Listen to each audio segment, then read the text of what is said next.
أعوذ بالله من الشيطان الرجيم.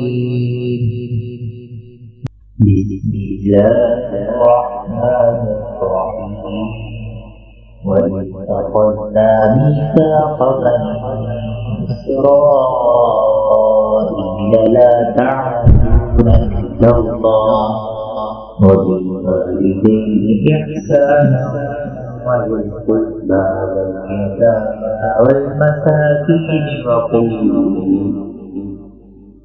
وقولوا للناس حسنا وأقيموا الصلاة وآتوا الزكاة ثم توليتم إلا قليلا منكم وأنتم معرضون. وإذ أخذنا ميثاقهم لا تسفكون دماءكم ولا تخرجون أنفسكم من دياركم ثم أقررتم وأنتم تشهدون.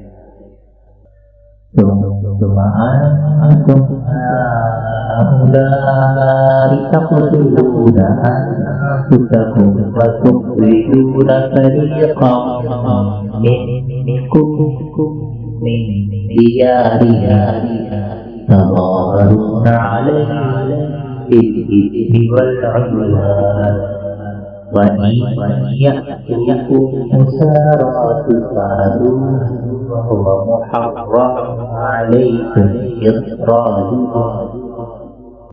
أفتؤمنون ببعض الكتاب وتكفرون ببعض فما جزاء من يفعل ذلك منكم إلا خزي في الحياة الدنيا ويوم القيامة يردون إلى أشد العذاب وما الله بغافل عما تعملون. أولئك الذين اشتروا الحياة